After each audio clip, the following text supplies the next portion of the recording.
السلام عليك يا أبا عبد الله، السلام عليك يا ابن رسول الله، السلام عليك يا خيرة الله وابن خيرته، السلام عليك يا ابن أمير المؤمنين۔ ایکسپیرینس کے نتیجے میں لوگ عقیدے میں اس کو چلائیں گے۔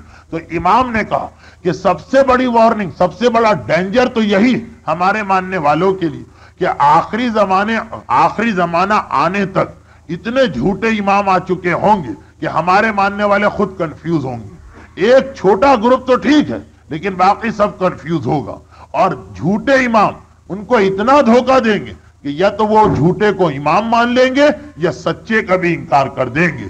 اور پھر اس موقع پر ایک بات میں اور بتا دوں کہ زمانہ، ماحول اور حالات ایسے کہ اس کی تیاری بھی ہو رہی کہ ہم لوگوں کو کسی طرح سے امامت کے عقیدے سے ہٹایا جائے اور ہمیں کم از کم 12ویں امام کے بارے میں شک میں ڈالا جائے۔ تیاریاں بھی ہو رہی، اور اس تیاری کا سب سے بڑا ریزن کیوں یہ تیاریاں ہو رہی؟ سب سے بڑا ریزن ایران کا اسلامی انقلاب، اسلامک ریولیوشن جو ایران میں آیا، اس نے ہمارے تمام دشمنوں کو ایک مرتبہ سوچنے پہ مجبور کر دیا۔ معصوم کی حدیث بہت اہم، ہر حدیث امام اہم، لیکن کچھ حدیثیں ایسی ہیں کہ جس کو ہم سرسری پڑھتے ہیں، اس پہ غور کیجئے۔ امام نے کہا کہ یاد رکھو، اپنے دشمنوں کو، اپنے میس اسلام کے، دین کے دشمنوں کو گمراہ سمجھنا کہ وہ سیدھے راستے سے ہٹیں، مگر انہیں بے وقوف نہ سمجھنا۔ ہماری سب سے بڑی غلطی اگر ہم یہ سمجھیں کہ چونکہ ہم رائٹ پاتھ پہ چل رہے ہیں اس لیے اب ہمیں کوئی نہیں بہکا سکتا۔ ہمارے دشمن غلط ہیں، رانگ ہیں، لیکن بہرحال ان کے پاس چالاکی، مکاری، شیطنت ہے، اور اسی لیے ہمیں ہر وقت اویئر رہنا۔ پتہ نہیں کس وقت کیا پلاننگ ہو رہی، سر جوڑ کے بیٹھے۔ ایران میں اتنا بڑا انقلاب آیا کیسے؟ وہ قوم، وہ ملت، وہ نیشن، یہ میں صرف اس لیے بتا رہا ہوں کہ میرے ٹاپک سے اس کا ریلیشن، ایسی قوم جو بالکل مردہ تھی، ختم تھی، سینس اس میں ختم ہو گیا تھا، اچھائی اور برائی کی جو ڈسٹنگوش کا جذبہ ہے وہ مٹا دیا گیا تھا۔ پھر کیسے اتنا بڑا انقلاب آیا؟ انہوں نے غور کیا، اینالیسس کیا۔ جس کنٹری میں آپ بیٹھتے ہیں وہاں ہر چیز کے اوپر اینالیسس ہوتا، غور کیا گیا، اور ایک ریزلٹ انہوں نے نکالا۔ اتنا بڑا انقلاب آ کیسے گیا؟ فقط ایک ان کے سامنے ریزن آ رہا۔ وہ کیا ریزن ہے؟ انہوں نے یہ دیکھا کہ انقلاب کی اہم ترین پرسنالٹی کو لے لو یا چھوٹے چھوٹے بچوں کو لے لو، ایک چیز کامن ہے۔ امام خمینی سے انقلاب کے بعد کسی نے ایک سوال کیا، ایک ایڈوائس دی، ایک مشورہ دی۔ ایسے بھی لوگ ہیں جو نائب امام کو، جو مراجع کو، جو مجتہدین کو، جو علماء کو مشورہ دیتے ہیں۔ ایسے بھی لوگ ہیں جو گائیڈ کرتے ہیں کہ ہم جس طرح چلا رہے ہیں ویسے آپ کو چلنا چاہیے۔ اور یہ کوئی آج کی بات نہیں، یہ مولا کے زمانے میں بھی ہو چکا۔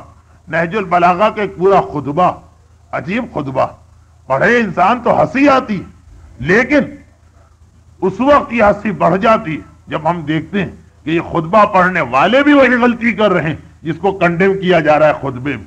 میرا مولا ایک عجیب جملہ کہتا کہ اے میرے لشکر والوں، علی کا لشکر، میری سمجھ میں یہ نہیں آ رہا، علی کہہ رہے ہیں میری سمجھ میں نہیں آ رہا، میری سمجھ میں نہیں آ رہا کہ میں تمہارا امام ہوں یا تم میرے امام ہو، تمہیں میری باتیں ماننا ہے یا مجھے تمہاری باتوں کو فالو کرنا۔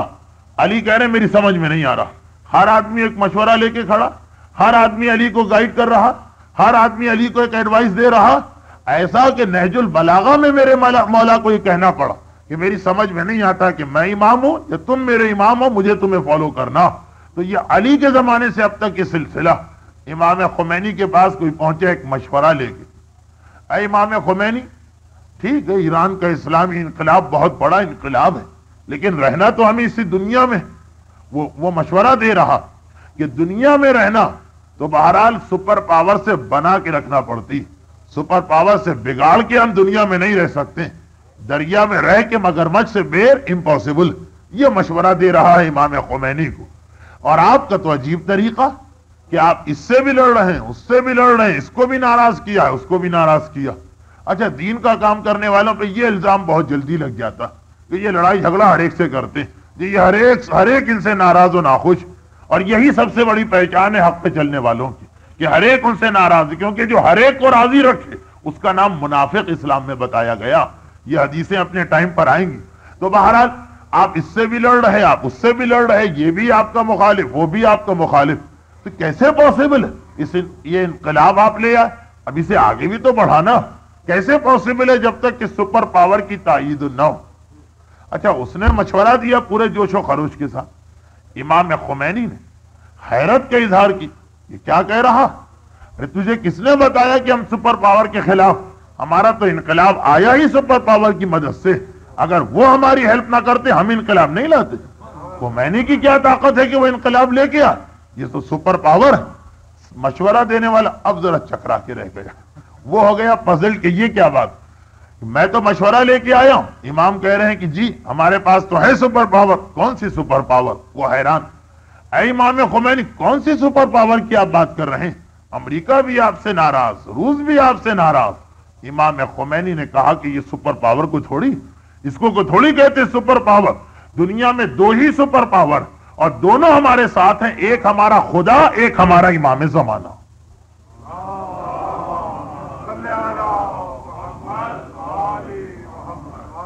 ہمارے دشمنوں نے غور کیا اس جملے کے پیچھے، انہوں نے دیکھا کہ کیا فیتھ بول رہا، کیا بلیو ہے، کیا عقیدہ۔ اور یہ جو بات میں نے ابھی کہی اس کو پھر پاسداران انقلاب کے ایک سپاہی نے بھی کوٹ کیا۔ وہ سپاہی کہتا، جب امام خمینی تشریف لے آئے تہران کے قریب جو ان کا مکان تھا اس میں قیام، ابتدائی انقلاب کی بات ہے، تو وہ کہتا ہے کہ میری ڈیوٹی رات کو لگتی تھی، میری ڈیوٹی رات کے وقت تھی کہ میں رات کے وقت مکان کی چھت پہ کھڑا ہو کے پہرا دوں۔ رات کا وقت ہے، انقلاب کے شروع میں اس وقت تک ایسا بہترین نظام نہیں تھا سیکیورٹی کا جو آج ہو گیا۔ تو وہ کہہ رہا ہے کہ ایک رات کو حیرت زدہ رہ گئے، تعجب مجھے ہوا، میں مکان کی چھت پہ اسلحہ لے کے کھڑا ہوں، چاروں طرف دیکھ رہا ہوں کہ کہیں کوئی دشمن، کوئی ایسا مخالف تو قریب نہیں آتا، کہ میں نے دیکھا کہ امام خمینی کے کمرے کا دروازہ کھلتا اور امام خمینی ایک عام لباس میں باہر آتے ہیں، صحن میں آ کے قبلہ رخ بیٹھ جاتے ہیں اور ایک مرتبہ ہاتھوں کو بلند کر کے آسمان کو دیکھتے ہیں اور ایک ہی جملہ بار بار ریپیٹ کرتے ہیں کہ اے اللہ کی حجت، یا حجت اللہ، اب آپ تشریف لائیے، جو کام خمینی کے کرنے کا ہے وہ خمینی نے کر دیا، اب اس کے بعد اس کو آگے بڑھانا یہ آپ کا کام، مولا جو خمینی کی طاقت تھی اس کے مطابق خمینی اپنی ڈیوٹی کو انجام دے چکا، مولا اب مزید خمینی کی طاقت نہیں ہے، آپ ہی تشریف لائیے۔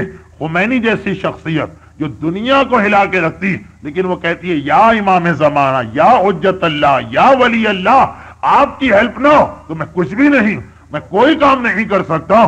یہ خمینی کہہ رہا، ہمارے دشمنوں نے غور کیا کیا عقیدہ ہے اس کے پیچھے، امام زمانہ کا۔ اب باقی بھی انہوں نے دیکھا، ٹائم اور میرا ٹاپک دونوں ڈیمانڈ کر رہے ہیں کہ میں جلدی سے اس پوائنٹ کو کلیئر کر کے اپنے ٹاپک پر آ جاؤں۔ پھر انہوں نے دیکھا ایران کے دوسرے علماء، ایران کے مرد، ایران کی عورتیں، ایران کے عام انسان انالیسس کرتے کرتے بچوں تک پہنچے۔ وہ وقت آ گیا کہ ایرانی حکومت نے ویسٹرن میڈیا کے ریپریزنٹیٹیوز کو فرنٹ پہ لے جانے کا اعلان کیا اور ان کو فرنٹ پہ لے کے گئے۔ عراق ایران جنگ ابتدائی مرحلہ۔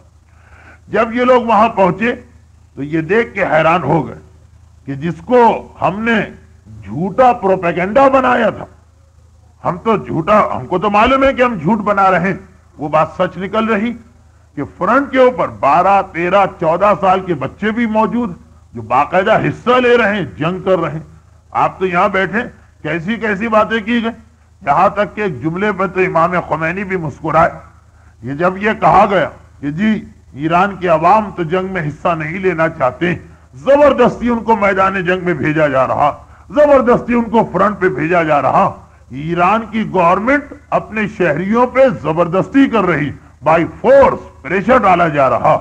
امام مسکرائے تھے، کہا کہ اگرچہ ہمارے دشمنوں کو ابھی تک پورا سچ بولنے کی توفیق نہیں ہوئی، لیکن خدا کا شکر ہے کہ آدھا سچ تو انہوں نے بولا۔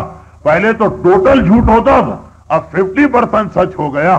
یہ بات بالکل ٹھیک کہ ہمیں اپنی ملت پہ زبردستی کرنا پڑ رہی، یہ آدھی بات تو صحیح، لیکن اس کے بعد اس لیے نہیں کہ ہم ان کو زبردستی بھیج رہے ہیں، اس لیے کہ ہم کو ان کو روکنا پڑ رہا، کیونکہ ہر ایک کا یہ جذبہ ہے کہ ہمیں میدان میں جانا، ہر ایک مرنے کے لیے تیار، مرد ہو یا عورت ہو یا عالم ہو یا جاہل ہو یا بوڑھا ہو یا بچہ ہو۔ تو زبردستی کرنا پڑ رہی تھی، روکنا پڑ رہا تھا لوگوں کو کہ بھائی ہر ایک کو میدان پہ جانا بھی واجب نہیں، جو دوسری ڈیوٹیز ہے وہ بھی انجام دینا۔ تو خیر جب یہ ریپریزنٹیٹو پہنچے اس میڈیا کے تو دیکھا انہوں نے کہ وہاں واقعاً 12-13 برس کے بچے بھی ہیں۔ اب بچے کی فطرت ہے کھیل کود ہنسی مذاق، زندگی کے یہی مزے اسے پسند آتے ہیں، ذرا ذرا سی تکلیف سے گھبرا جاتا۔ چنانچہ جو تجربے کار ماں باپ ہیں ان کو پتا کہ بچے کو دوائی تک پلانا ایک مسئلہ ہو جاتا، بچے بہرحال وہ تو انہی دنیا کے انہی لذتوں کے اندر لگے رہتے ہیں، اور اسلام نے پرمیشن بھی دی ہے جب تک حرام نہ ہو۔ تو خیر 12 برس کا بچہ اپنے اسکول کو، کالج کو، ساتھیوں کو، کھیل کود کو چھوڑ کے یہاں کیوں آئے گا؟ سمجھ گئے کہ ضرور یہ وہ بچے ہیں کہ ہم تو جھوٹ بنا رہے تھے وہ سچ نکلا، ان کو زبردستی لایا گیا۔ چنانچہ جو ساتھ میں گائیڈ کرنے والے ایرانی حکومت کے نمائندے تھے ان سے کہا کہ ہم ان میں سے کسی کا انٹرویو کر سکتے ہیں، اور یہ یقین ہے کہ کوئی بہانہ بنا کے بات کو ٹال کے ادھر ادھر کر دیا جائے گا۔ لیکن وہاں سے جواب آیا کہ بسم اللہ، شوق سے جس سے آپ کا دل چاہے جا کے بات کرے۔ حیرت تو ہوئی لیکن آگے بڑھے، اور ان کے خیال میں ان بچوں میں جو سب سے زیادہ سیدھا سادہ بھولا بھالا انوسینٹ، جس کو کچھ نہیں پتا ہوگا، جس سے ٹروتھ اگلوانا آسان ہے، اس کے پاس پہنچے کہ یہ بہت چھوٹا بچہ، کتنا اس کو برین واش کیا گیا، لیکن بہرحال ہم اپنی باتوں کے ذریعے سے ٹروتھ اگلوا لیں گے۔ گئے اس کے پاس اور اس سے سوال کیا کہ بھائی تم میدان میں کیوں آئے؟ اسکول کو چھوڑ کے، کھیل کے میدان کو چھوڑ کے جنگ کے میدان میں کیوں آئے؟ اب بچہ کیا جواب دے؟ والدین نے کہا فلاں عالم کی تقریر سنی، میرے دل میں شوق پیدا ہوا۔ اسی قسم کی بات کہے گا اگر وہ برین واش ہے، ورنہ یہ کہے گا کہ زبردستی بھیجا گیا، مٹھائی کا لالچ دے کے بھیجا گیا مثلا۔ لیکن بڑا عجیب جواب دیا بچے نے، اور اتنا عجیب جواب کہ ہمارے پاس بوڑھے بھی نہیں سمجھ پاتے ہیں کہ وہ بچہ کہہ کیا گیا۔ لیکن بہرحال اس سے ہم کو ریزلٹ نکالنا۔ بچے سے پوچھا تم کیوں آئے ہو میدان میں؟ وائے، لڑنے کے لیے، مرنے کے لیے، یہ مصیبتیں فیس کرنے کے لیے۔ تو بچے نے کہا اس لیے کہ دو ہی صورتیں، یا میں زندہ رہوں گا یا میں مر جاؤں گا، دونوں صورتوں میں کامیاب۔ اب ذرا سنیے اس کی کامیابی، دونوں صورتوں میں میں کامیاب۔ ذرا شوق لگا، کیا مطلب؟ کہا کہ دیکھیں اگر میں لڑتے لڑتے مر گیا تو میں یقیناً شہید ہوں گا اور اپنے امام مظلوم کربلا والے حسین کے لشکر میں شامل ہو جاؤں گا، اور اگر میں لڑتے لڑتے زندہ واپس آیا تو اپنے امام زمانہ کو خوش کروں گا، جب وہ آئیں گے تو ان کے لشکر میں شامل ہو جاؤں گا۔ مر گیا تو حسین کا ساتھی بنا، زندہ رہا تو امام زمانہ کا ساتھی بنا۔ کچھ یاد آیا کہ بچہ کیا عقیدہ بیان کر گیا؟ آج شب جمعہ گھروں میں جا کے شاید آپ حضرات یا شاید پڑھ کے آئے ہوں، زیارت وارثہ پڑھی جاتی۔ زیارت وارثہ میں ایک مقام پہ آپ بڑی سخت بات کہتے ہیں۔ یہ دوسری بات ہے کہ چونکہ ٹرانسلیشن لوگوں کو نہیں معلوم، لیکن ہے بہت سخت بات۔ اشہد اللہ و ملائکتہ و انبیاءہ و رسولہ۔ خالی ٹرانسلیشن پڑھیے، اس جملے کا انسان کہاں اٹھتا کہ میں کہہ کیا رہا ہوں؟ کیا اشہد اللہ و ملائکتہ، میں اے اللہ میں تجھے گواہ بناتا ہوں، وملائکتہ اے تمام فرشتوں میں تمہیں گواہ بناتا ہوں، وانبیاءہ ورسولہ اے نبیوں رسولوں میں آپ کو گواہ بناتا ہوں۔ کس چیز پہ آپ گواہ بنا رہے ہیں؟ اتنی بڑی بات تو آپ کہے گئے کہ اللہ، ملائکہ، انبیاء، رسول، آپ کو میں گواہ بناتا ہوں، آپ میرے لیے وٹنس بنیے۔ کیا بات؟ انی بکم مومن وبایابکم موقن، مولا مجھے آپ پر ایمان ہے اور آپ کی دوبارہ دنیا واپسی پر یقین کامل ہے۔ یہ آپ کہتے ہیں گواہ بنا کے اللہ کو، یہ آپ کہتے ہیں انبیاء کو گواہ بنا کے۔ وَأَنِّي بِكُمْ مُؤْمِنٌ وَبِإِيَابٍ، ایاب عربی میں کہتے ہیں ریٹرن، واپس آنا، موقنون، یقین ہے مجھے آپ کی دنیا واپسی پر۔ یہ عقیدہ جو آپ زیارت وارثہ میں بار بار کم از کم ویک میں ایک مرتبہ ریپیٹ کرتے ہیں، یہ وہ عقیدہ ہے جو بچہ بتا رہا۔ اور بس یہیں سے ہمارا ٹاپک آپ کے سامنے آئے گا کہ بچے نے کیا کہا۔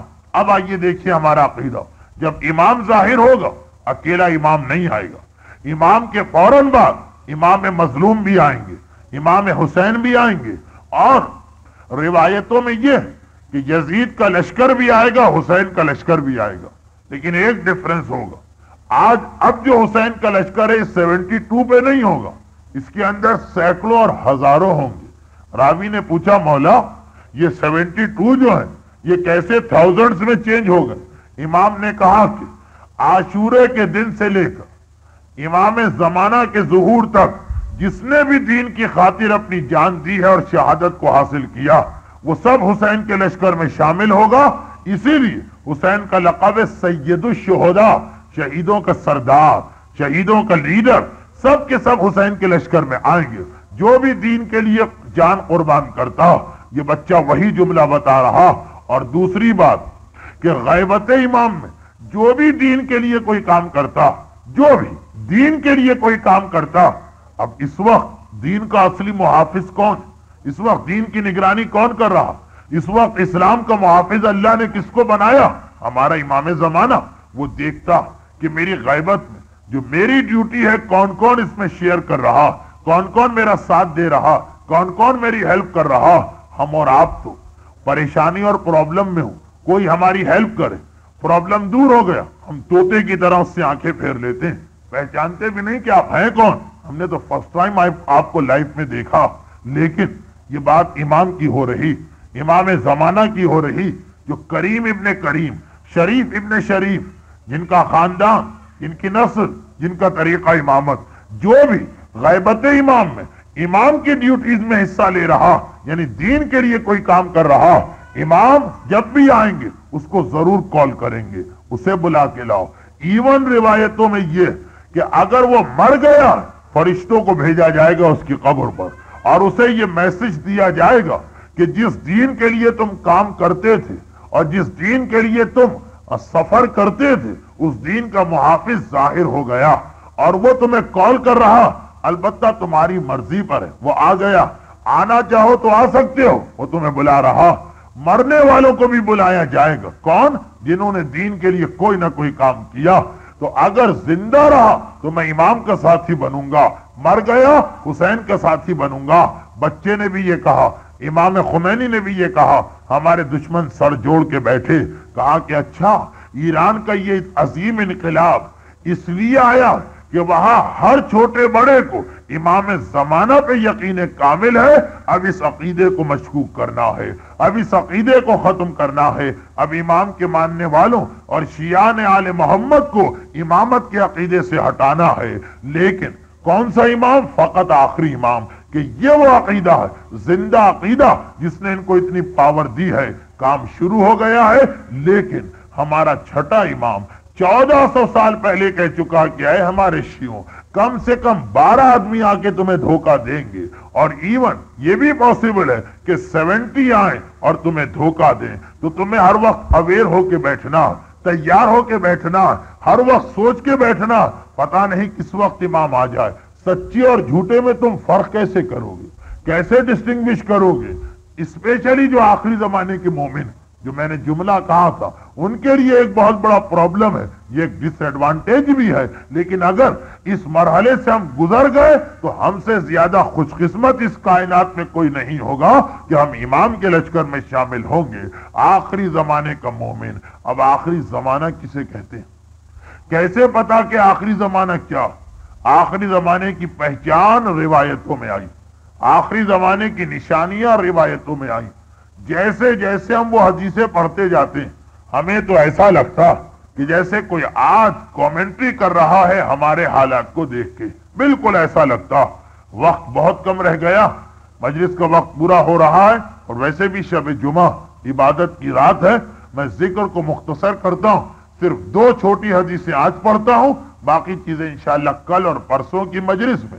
ٹاپک یاد رکھیے، ظہور امام اور ہماری ذمہ داریاں، جو 2 چھوٹی چھوٹی حدیث ہیں۔ پہلی حدیث عجیب حدیث ہے۔ عجیب کا مطلب یہ کہ یہ ہمارے برادران اہل سنت کے پاس بھی اور یہ ہماری کتابوں میں بھی، نہج البلاغہ کے خطبے میں اس کا ریفرنس، اور برادران اہل سنت کے پاس عبداللہ ابن مسعود کے حوالے سے پیغمبر کا جملہ، دونوں کے اندر ایک ہی بات کامن ہے۔ ارشاد فرما رہے ہیں رسول یا امام، ہمارے یہاں امام کا ریفرنس ہے اور ہمارے بھائیوں کے یہاں رسول کا۔ ارشاد فرما رہا ہے اللہ کا نمائندہ، معصوم ریپریزنٹیٹیو، کہ آخری زمانے کی پہچان یہ کہ میری امت 4 گناہ بہت زیادہ کرے گی، 4 گناہ، اور 4 گناہ جو کرے گی وہ بھی عجیب طریقے سے، ایک عجیب ٹرک کے ساتھ۔ وہ یہ ہے کہ گناہ تو ہر دور میں ہوئے، آخری زمانے میں گناہ جو ہوں گے وہ اس طرح کہ پہلے یہ جو گناہ ان کو کسی طرح حلال بنایا جائے گا، پہلے حرام کو کنورٹ کیا جائے گا حلال میں۔ جب تک ہم حرام کو حرام سمجھیں، ایک بہرحال ایک اتنی ہوپ ہوتی کہ کبھی بھی ہم وہ ہوش آ سکتا، جب ہم حرام کو حرام ہی نہ سمجھیں تو کیسے اس سے اپنے آپ کو کبھی بچائیں گے؟ توبہ کا چانس بھی ختم۔ 4 گناہ، شراب، گانا، سود اور رشوت۔ شراب و گانا، سود اور رشوت، یہ 4 گناہ ہر دور میں ہوئے۔ 1400 سال کی اسلامک ہسٹری میں کوئی پیریڈ ایسا نہیں کہ یہ 4 گناہ ختم ہوئے۔ لیکن آخری زمانے کی خصوصیت یہ کہ یہ اس گناہ کو پہلے کنورٹ کریں گے حلال میں، اور اس کے بعد پھر یہ گناہ کریں گے۔ پھر یہ بھی بتایا کہ کنورژن ہوگا کیسے۔ پیغمبر فرماتے ہیں کہ میری امت شراب کو دوا یا شربت کے نام پہ حلال کرے گی، کہ یہ دوا یا یہ کہ تو خالی ڈرنک، اس میں کیا حرج؟ جیسے بیئر کے بارے میں اکثر انڈیا اور پاکستان کے اندر لوگ آرگومنٹ کرتے ہیں، معصوم فرمائے الفقاء خمر ولکن الناس استصغروا، بیئر بھی ایک شراب ہے لیکن لوگوں نے اسے بہت ہی چھوٹا اور معمولی بنا دیا۔ البتہ پیغمبر کی حدیث خالی بیئر کے بارے میں نہیں، ہر شراب یا دوا کے نام پہ حلال ہو جائے گی، اور یا شربت و مشروب و ڈرنک کے نام پر، گانا، حدیث رسول، تفریح کے نام پر، انٹرٹینمنٹ کے نام پر یہ حلال ہوگا۔ گانے کو حرام سمجھ کے سنے تو بچنے کا چانس نہیں، اس کو حرام ہی نہیں کہیں گے۔ جیسے ہمارے یہاں پاکستان میں لوگ کہتے ہیں جی یہ تو روح کی غذا، آپ روٹی اور چاول کیوں کھاتے ہیں؟ جس طرح آپ کی باڈی کو اس کی ضرورت ہے، اسی طرح روح کو بھی ضرورت ہے غذا کی، اور وہ غذا یہ گانا، وہ غذا جو ہے یہ سنگنگ، وہ غذا جو ہے یہ غنا۔ اگرچہ اس کی بھی تشریح روایتوں میں ایک ہوتی ہے نیچرل میوزک، اس کی اجازت ہے اسلام، وہ ہے روح کی غذا۔ اور یہ کیا ہے؟ پانی کے بہنے کی آواز، آبشار یعنی جو فال ہے اس کے گرنے کی آواز، یہ برڈز ہیں ان کی سنگنگ کی آواز، یہ جو نیچرل میوزک، اس کو اسلام نے کہا، بہت ایمفیسائز بھی کیا کہ سال میں کچھ دن ضرور گھر سے نکلو اور اللہ کی نشانیوں کو دیکھو۔